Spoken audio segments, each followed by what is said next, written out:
শেহতীয়াভাৱে ৰাজ্যত সৃষ্টি হোৱা বিতৰ্ক গৰুখুটি প্ৰকল্পৰ গীৰ্ঘাই প্ৰসংগ আৰু বৰ্তমান সময়ত বিজেপি চৰকাৰৰ একাংশ কাৰ্যৰ বিৰুদ্ধে সৰব হৈ পৰিল অসম জাতীয় পৰিষদৰ সভাপতি লুৰিণজ্যোতি গগৈ। লুৰিণজ্যোতি গগৈয়ে আজি সংবাদমেল সম্বোধন কৰি ক্ষুৰধাৰ সমালোচনা কৰিলে চৰকাৰক। গোহালি নিৰ্মাণ নকৰাকে চৰকাৰী প্ৰকল্প ৩০০ গাই ক্ৰয় কৰিবৰ কাৰণে কোনে সিদ্ধান্ত লৈছিলে? মুখ্যমন্ত্ৰী আৰু এগৰাকী মন্ত্ৰী যিগৰাকী ক্ৰয় কৰিছে জয়ন্ত মল্ল বৰুৱাৰ মুখত দুটা বেলেগ বেলেগ ভাষ্য। এওঁলোকৰ আচলতে এতিয়া দুয়োগৰাকী আচলতে কোনখন দুগ্ধ ফাৰ্মৰ লগত এওঁলোকবোৰ জড়িত? এতিয়া মুখ্যমন্ত্ৰীয়ে কৈছে যে গীৰ গাইবোৰ মৰাৰ কাৰণে তেওঁৰ সাংঘাতিক টোপনি ক্ষতি হৈছে, তেওঁ শুবই পৰা নাই। আমি ধৰিব পৰা নাই এইটো তেওঁ গো মাতাৰ প্ৰতি তেওঁৰ অবাধ প্ৰেম নে ভক্তি।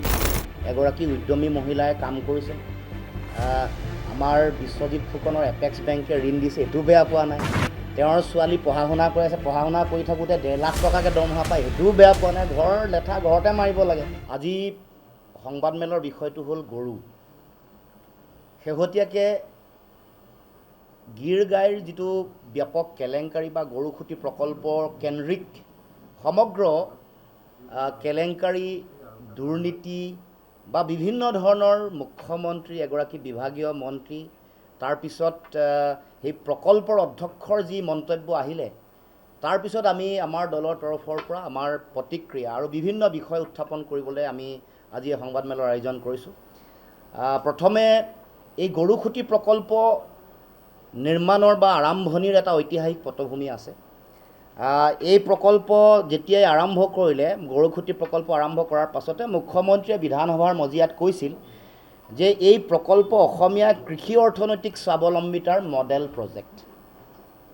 বিধানসভাৰ মজিয়াত কৈছিল। আৰু এই প্ৰকল্প যেতিয়াই তেওঁ আৰম্ভ কৰিছিল, প্ৰায় সহস্ৰাধিক সন্দেহযুক্ত নাগৰিক তাৰ পৰা সহস্ৰাধিক পৰিয়াল তাৰ পৰা উচ্ছেদ কৰিছিল, যদিও এইবোৰ পিছত দলগাঁও সমষ্টিত সংস্থাপিত কৰিলে। এতিয়া বিষয়টো যদিও গৰু বিষয়ৰ লগত জড়িত নহয়, তথাপিও সেই সময়ৰ পটভূমি ঐতিহাসিক কথা এটা মনত পেলাই দিব খুজিছোঁ। উচ্ছেদ চলি থকা সময়তে মুখ্যমন্ত্ৰীয়ে অন কেমেৰা, আপোনালোকৰ আগতে, মুখ্যমন্ত্ৰীৰ ভাতৃ সেই সময়ত দৰঙৰ আৰক্ষী অধীক্ষকৰ দায়িত্বত থকা নিজৰ ভাতৃক কৈছিলে যে ঐতিহাসিক ধলপুৰ শিৱ মন্দিৰটো পুনৰ নিৰ্মাণ কৰিব লাগে, পুনৰ নিৰ্মাণ কৰাৰ দায়িত্ব দিছিল। এতিয়া আমি আজি এই সংবাদমেলত প্ৰথমেই এই মন্দিৰটো নিৰ্মাণৰ অগ্ৰগতিৰ তথ্য অসমৰ ৰাইজক জনাবৰ কাৰণে মই বিনম্ৰতাৰে আহ্বান জনাইছোঁ। এতিয়া আহিলোঁ মূল কথাটোলৈ। এই প্ৰকল্পৰ লৈ বিভিন্ন ধৰণৰ কথা বতৰা চলি আছে, বিভিন্ন ধৰণৰ শেহতীয়া আমাৰ মুখ্যমন্ত্ৰীৰ তৰফৰ পৰাও ভাষ্য আহিছে। এতিয়া আমি প্ৰশ্ন কৰিব খুজিছোঁ যে এই গৰুখুটি প্ৰকল্পটো অসম চৰকাৰৰ আচলতে কোনটো বিভাগৰ অধীনত? এই কথাটো স্পষ্ট কৰিব লাগে। বিভিন্ন ব্যক্তিৰ কথা বতৰাত বেলেগ বেলেগ ধৰণৰ মন্তব্য আহিছে। দ্বিতীয় কথাটো হ'ল যে এই প্ৰকল্পত গৰুখুটিৰ এই অঞ্চলত গাই তেওঁলোকে পালনৰ তেওঁলোকৰ যিটো সিদ্ধান্ত, এই সিদ্ধান্ত কিদৰে লোৱা হৈছিল, তাৰ কাৰণে গৰুখুটিৰ পৰিৱেশত গীৰ গাইৰ জৰিয়তে অধিক দুগ্ধ উৎপাদন যে হ'ব, তাৰ বিশেষজ্ঞ প্ৰতিবেদন চৰকাৰৰ হাতত আছেনে? যদি আছে, আমাক ৰাজহুৱা কৰিব লাগে।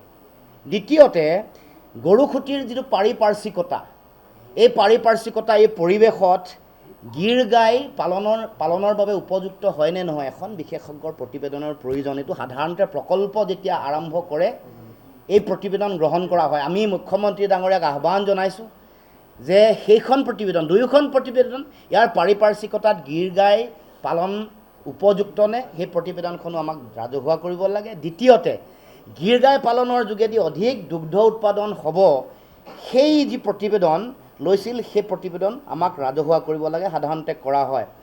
এতিয়া তেওঁলোকে কৈছে, চৰকাৰে কৈছে যে গোহালিৰ অভাৱৰ কাৰণে 300 গীৰ গাইৰ তেওঁলোকে যি ইয়াত তেওঁলোকে ক্ৰয় কৰিছিলে, তাৰ কাৰণে চৰকাৰে এই প্ৰকল্পৰ বাবে তেওঁলোকে বিক্ৰী কৰিব লগা হ'ল গোহালিৰ অভাৱৰ কাৰণে। এতিয়া গোহালি নিৰ্মাণ নকৰাকৈ চৰকাৰী প্ৰকল্প 300 গাই ক্ৰয় কৰিবৰ কাৰণে কোনে সিদ্ধান্ত লৈছিলে? এইটো আমাক ক'ব লাগে।